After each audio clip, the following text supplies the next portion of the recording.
This is also a time of change for my family. King Charles had entered the morning expecting a legal formality. Instead, one sentence from the court changed the atmosphere around the crown in seconds.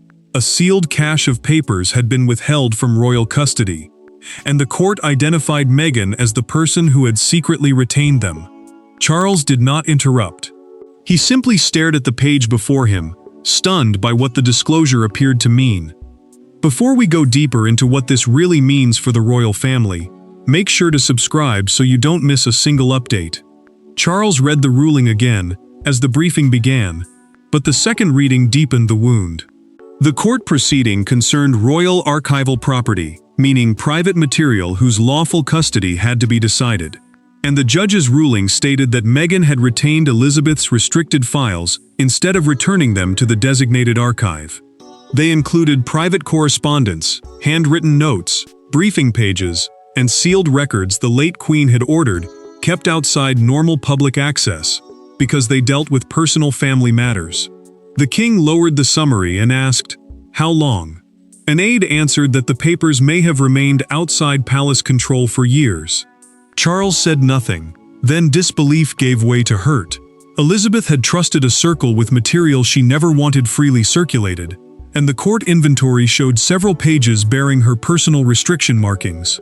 Those markings were instructions limiting who could read, copy, or move the material, even inside the royal household. For Charles, a legal discovery had become a violation of his mother's final boundaries. Meghan received the news through a recorded call with her legal team, and the conversation changed. She understood that the dispute was no longer about possession. It was about trust, loyalty, and whether Elizabeth's wishes had been ignored after her death. Her lawyers explained that the court inventory would shape what followed, and Meghan realized the hidden papers carried emotional weight beyond anything written on their pages. Then Charles noticed the gap. Elizabeth's handwritten index referred to one sealed folder, yet that item did not appear among the recovered files. He checked the list, and shock hardened into suspicion. After the aide left, the king reached toward the court document, stopped halfway, and pulled his hand back, as though touching it had become unbearable. William was summoned before the palace response could be finalized. Charles believed the missing folder might contain something Elizabeth intended for the future king to know. The court had exposed who possessed the recovered files, but before he could understand why they had been hidden, he had to confront the people whose relationships with Elizabeth made the discovery personal. The legal revelation was devastating because the papers did not belong to strangers. Every name surrounding them carried years of unresolved emotion. Charles saw the documents through the memory of his mother. Meghan saw them through the bruising history of her place inside the monarchy. William saw danger in something neither side could control anymore. And behind all three stood Elizabeth, absent, yet suddenly more powerful than anyone still living inside the palace. Charles felt the case tightening around something more personal than royal procedure. His role as king demanded control, but the papers belonged to his late mother, turning a dispute over custody into an emotional violation of family memory. The royal archive, the protected system used to preserve private papers, now held evidence that Elizabeth had tried to keep certain material within a circle.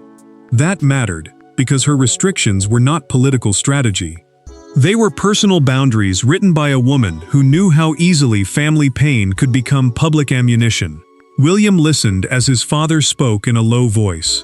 Charles told him he could survive embarrassment, hostile headlines, even another scandal, but he could not accept Elizabeth's wishes being ignored.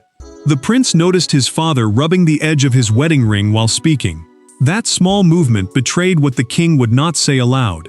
This was not simply about rules. It felt like someone had reached back into grief and disturbed something he believed was finally at rest. Meghan faced a different wound when she spoke to her legal advisor in a private call.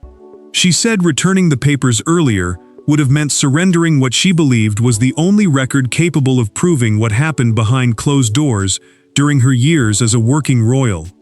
Her determination remained firm, but the cost had changed. Keeping the files may have felt like protection once. Now it looked like a breach of the trust she believed others had denied her. William then learned that Elizabeth had personally marked several pages with instructions forbidding copying, circulation, or quotation outside a small approved group. Among the recovered material sat correspondence tied to private conversations between the late Queen and Harry during one of the family's most fragile periods. The prince understood why that mattered. If those pages surfaced publicly, old wounds could become fresh weapons. Then, one date stopped him cold. William placed the inventory beside Charles and silently pointed to the entry. The king studied it, looked up sharply, and said, "That was the night everything changed." The mystery no longer began with the court ruling. It began years earlier, at Windsor, when Elizabeth decided certain papers could never travel freely again. Long before the court exposed the hidden files, Elizabeth had already sensed danger around them. The turning point came during a private Windsor meeting after a deeply uncomfortable dispute over confidential family correspondence. What began as a quiet conversation became the moment she imposed extraordinary restrictions on a small group of papers.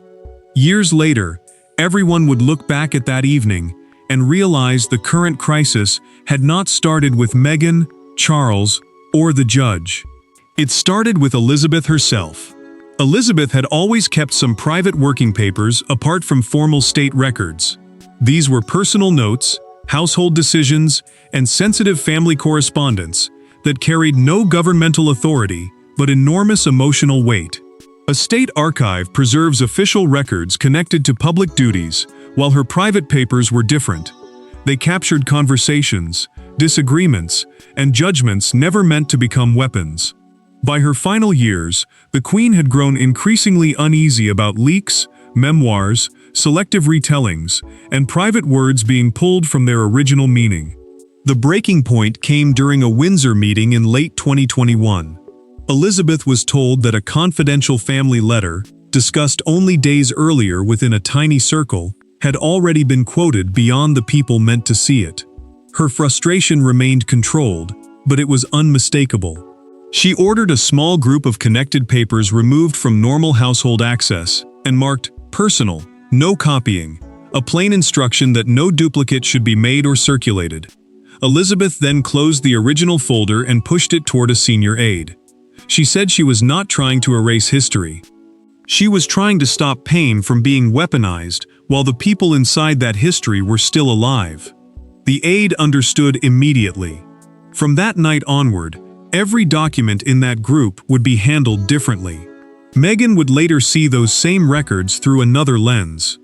She became convinced that some contained proof that conversations involving her had been remembered selectively, and that belief hardened into justification when the papers eventually reached her. To her, possession meant protection. To Elizabeth, restriction had meant protection too. The tragedy was that both ideas could not survive together. Charles finally saw the deeper danger when he studied Elizabeth's handwritten index. 12 restricted files were listed. Only 11 had been recovered. The 12th carried nothing but her initials and a date, and that date came immediately after a private conversation involving Harry and William. The king understood the implication at once. Years later, that instruction would force Charles and Meghan toward the same unbearable question. When did protecting the past become hiding it? For hours, advisors tried to prevent the conversation. Charles refused. Lawyers could explain custody. Courtiers could explain protocol. Neither could explain motive. The king wanted to hear from Meghan herself why papers his mother had deliberately restricted had remained outside royal control. When the private call finally began, there were no press secretaries shaping language, and no aides interrupting. Two people with years of unresolved history were suddenly speaking across the deepest fracture the family had yet faced. Charles entered the call, determined to separate motive from consequence. If Meghan had kept the papers through fear or mistrust, the palace might treat the act as a grave error of judgment. If she had knowingly defied Elizabeth's instructions, the response would be far harsher. Royal custody, the controlled system deciding who may hold sensitive family records, mattered because these files carried private memories rather than public policy. Their return was already underway. The question now was why they had stayed hidden. Meghan did not avoid the question. She told him she had stopped believing the institution would preserve the full context of what happened once relationships inside the family collapsed. Charles asked why she never told him the papers existed. She answered that keeping them had felt like the only protection against her experiences being reduced to someone else's version. Her voice stayed steady, but the argument was no longer comfortable. Charles removed his glasses and placed them beside the court summary. This is no longer about winning an argument. This is about what my mother asked us not to do. The sentence changed the temperature immediately. Meghan fell silent. Elizabeth's restrictions had not been drafted by some faceless office. They had come from the Queen herself, a personal instruction from a woman whose final wishes now sat at the center of the dispute. For a moment, Meghan had no answer.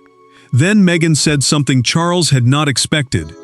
In that private recorded conversation, preserved by legal agreement for both sides, she stated that she knew 12 restricted files had existed, but only 11 had ever reached her. She denied possessing the missing folder. More troubling still, she said the papers arrived through a private transfer after royal duties had already become strained, and one package appeared to have been opened before she received it. Charles ended the call without accusing her. Then he contacted William and told the prince that someone else may have handled Elizabeth's missing file first. Meghan's answer had not cleared her, but it destroyed the palace's simplest theory. The mystery was no longer who kept the files, it was who controlled their journey. And that trail now led back inside palace. Royal power often looks ceremonial from the outside. Inside the palace, it can be as simple as one person holding a key, recording a signature, or deciding which envelope moves from one room to another. As Charles examined the path Elizabeth's restricted papers had taken, attention shifted away from public personalities and toward the quiet machinery behind them. Somewhere inside that chain of custody, one file had disappeared, and somebody had known enough to leave almost no trace. William sat across from the palace archivist while she rebuilt the transfer history line by line. Elizabeth's private papers had been catalogued by a small household team, sealed, logged, and moved under restricted access after her death. That archival chain, the documented record showing who handled sensitive material at each stage, mattered, because one broken link could explain everything. The court could order disputed private property returned, but once ownership was settled, palace officials controlled how those recovered papers were secured and moved. The archivist stopped halfway through a sentence. She pressed one finger against a timestamp, checked the entry above it, then looked at William with unease. One signature line had been entered later than the surrounding records. The prince leaned closer as she whispered that the record should not exist in that form. 12 packets had left Elizabeth's restricted cabinet. Only 11 had been formally received at the next secure location. Somewhere between those 2 points, the missing file had vanished. Charles absorbed the discovery badly. The king had spent hours resisting the easiest public conclusion because he could not bear the possibility that someone who served his mother closely had ignored her instructions. When an advisor suggested blaming Meghan to contain the damage, he refused. Until the discrepancy was resolved, he would not turn suspicion into certainty. That decision protected fairness, but it also increased the risk around him. Then William found the detail that changed the investigation. A temporary access authorization had been issued during the exact transfer window to a household intermediary whose name had never appeared in the court narrative. The authorization, a short-term permission allowing someone to enter a restricted handling process, proved Meghan was not the only person who could have touched the material. Charles ordered an internal review and demanded the intermediary be questioned before any statement went further. But the palace had already lost control of the clock. Before investigators could begin that interview, news of the missing 12th file leaked outside the gates. The evidence finally showed the story was larger than Meghan, yet the discovery came seconds too late. Beyond the palace, the more explosive version was already spreading faster than the truth could catch it. By afternoon, nuance had disappeared. The public did not see custody logs, disputed timelines, or Charles's growing doubts about the missing file. They saw one devastating headline: Elizabeth's forbidden papers had been hidden. Phones rang across royal households. Advisors canceled appearances. Every silence looked suspicious. For Charles, the worst part was knowing the story now carried his mother's name. For Meghan, it was watching the most damaging interpretation harden before she could explain why she kept anything at all. Meghan read the first wave of coverage alone. Palace communications teams acknowledged that restricted private papers were recovered while refusing to discuss their contents. Those restricted papers were documents deliberately kept within limited custody because they contained sensitive family material, not public records. Her representatives also confirmed through a legal statement that the documents were being returned under the court process. Instead of calming the storm, that confirmation made the scandal feel real with brutal public force. Meghan closed her laptop after reading a headline invoking Elizabeth's final years, pressed both hands against the table, and told her advisor, "They have already decided what this means." She had believed the files preserved context. Now they were being described as proof of betrayal. Her advisor reminded her that the evidence still mattered, but she understood the cruel imbalance. Public judgment could form in minutes, while a complicated record might take days to explain. Charles faced his own collapse of control. He canceled a planned evening engagement after realizing every public appearance would become a referendum on his mother's private papers. Camilla found him silent beside briefing notes and told him he could not personally carry every wound the family created. The Queen Consort, his closest support in that moment, repeated that grief was making him absorb responsibility for decisions he had not made. He heard her, but he did not relax. Then the investigation shifted again. Palace officials discovered that the temporary access authorization tied to the transfer window had been cancelled less than 24 hours after it was issued, suggesting someone noticed an irregularity almost immediately. Minutes later, Meghan's legal team produced an old delivery record listing 11 sealed items in the package she received, not 12. That documented record supported her account and pushed the missing file further back along the chain. Charles now had to choose. He could let Meghan carry the entire blame because it was easier, or admit to William that the evidence no longer supported that story. Public judgment had arrived first, but inside the family the king was moving towards something harder, accepting that the person he confronted might not be responsible for the most dangerous disappearance of all. The second conversation was nothing like the first. Charles no longer called to demand an explanation. Meghan no longer answered, determined to defend every choice. The evidence had changed both of them. 11 files had been traced. One had vanished before reaching her. Yet another truth remained. She had still kept documents Elizabeth wanted protected. In the silence between those two facts, blame became more complicated, and for the first time the crisis stopped being about defeating someone and became about understanding what had been broken. Charles spoke first and told Meghan that investigators had verified the 11-item delivery record. The king said the evidence no longer supported the claim that she ever received the missing 12th file.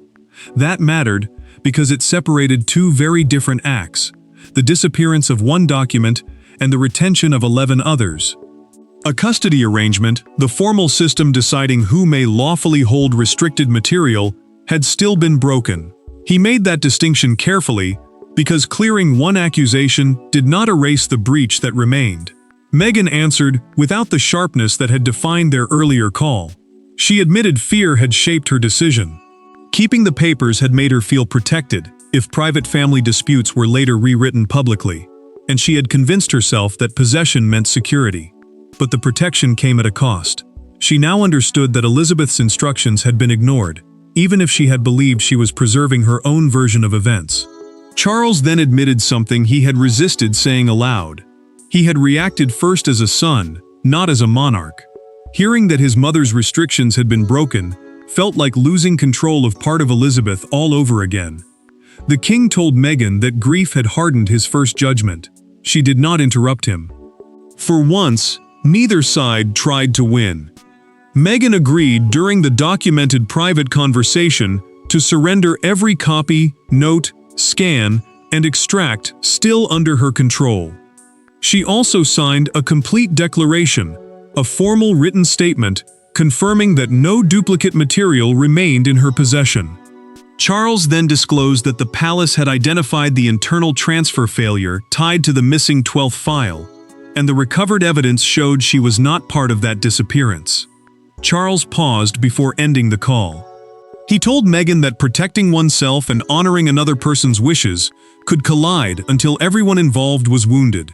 She answered simply, "I understand that now." The family had finally separated what Meghan had done from what she had been blamed for. Outside the palace, however, millions still believed those two things were exactly the same. For one extraordinary day, the monarchy's private argument became a national argument about memory, loyalty, and who gets to control history. Some saw Meghan's decision as unforgivable. Others saw the missing 12th file as proof she had been blamed for more than the evidence supported. Then the palace issued a carefully worded clarification, and the story shifted again. The scandal was no longer a simple tale of hidden papers. It had become a test of whether public judgment could survive new facts. Charles watched the response unfold with relief that never quite became comfort. The palace confirmed that 11 restricted papers had been improperly retained outside designated custody, while separating that breach from the disappearance of the 12th file. Designated custody simply meant the approved system deciding where sensitive royal material must be stored and who may handle it. That distinction mattered because the public had spent hours treating two separate acts as one accusation. Meghan saw broadcasters begin changing their language. The missing folder was no longer being described as something she had hidden, and that gave her partial vindication. But relief came with discomfort. She still had to face criticism for keeping the 11 papers that genuinely reached her. The palace also made clear that the recovered material would remain private out of respect for Elizabeth's wishes, denying both supporters and critics the chance to turn those pages into new ammunition. Then the announcement went further. A documented palace statement confirmed that the transfer irregularity occurred before the 11-file package reached Meghan. That single detail decisively removed her from responsibility for the 12th file's disappearance. Outside Buckingham Palace, television crews stood before crowds, holding the evening edition of a fictional newspaper. Across its front page ran the words, "11 kept, 1 lost before Meghan." In one sentence, the national argument had split into two different controversies. William absorbed that change quietly. He watched the revised headline appear on television, folded the morning newspaper that had blamed Meghan for everything, and placed it beneath the updated edition. The prince understood the deeper lesson. Public certainty had moved faster than evidence, and now the monarchy itself had to decide whether correcting the record was enough. Charles knew it was not. Clearing one false implication did not erase Elizabeth's instructions, Meghan's decision, or the damage caused by the missing file. Britain had revised its judgment, but only the king could decide what came next. The crown now faced its final choice: punishment, protection, or something far more difficult: proportion. The scandal ended not with a dramatic exile or triumphant victory, but with something the royal family had struggled to find for years: a distinction between accountability and revenge. Charles could not pretend Meghan had done nothing wrong. She had retained papers his mother explicitly wanted protected, but he could no longer allow her to carry blame for the missing file the evidence showed she never possessed. The king's final decision would define not only her place in this episode, but the monarchy's relationship with truth itself. Charles approved a final settlement requiring all 11 recovered files, every copy, extract, scan, and associated note to return permanently to controlled royal custody. That custody meant a protected system governing where sensitive royal material could be stored and who could access it. New safeguards required dual authorization and digitally verifiable transfer records, ensuring that no single official could quietly move restricted material again. For the monarch, this was more than procedure. It was a promise that Elizabeth's private wishes would never again depend on one unchecked hand. Charles also refused to impose any additional personal punishment on Meghan beyond the legal return and confidentiality requirements. The evidence had established that she kept 11 files, but it had also established that the missing 12th file vanished before reaching her. The king would not confuse those two facts simply because anger made that easier. Meghan accepted through a signed legal declaration that keeping the papers had been a serious misjudgment, even if fear and self-protection had shaped her choice. She surrendered every remaining copy and acknowledged that Elizabeth's restrictions carried obligations beyond the family arguments surrounding them. Her compliance did not erase the breach, but it ended the struggle over possession. Charles then formally separated the internal transfer failure from Meghan's conduct. The central accusation that she had concealed the entire restricted collection was closed. He also ordered that none of the returned material could be leaked, serialized, quoted, or used by the palace in retaliation. Elizabeth had wanted those pages private. They would remain private. Charles returned his mother's handwritten index to its archival box and closed it himself. William stood beside him as the king said nobody in the family would ever use those papers against anyone again. The future king nodded, and his father finally relaxed. There was no winner. Meghan was accountable for what she kept, but cleared of what she never possessed. Charles chose truth over revenge, and the monarchy survived by refusing to turn grief into punishment. What began as an accusation ended with Elizabeth's secrets, protected, and responsibility finally placed where the evidence showed it belonged. Thanks for watching. Please don't forget to like and subscribe, and we will see you in next one.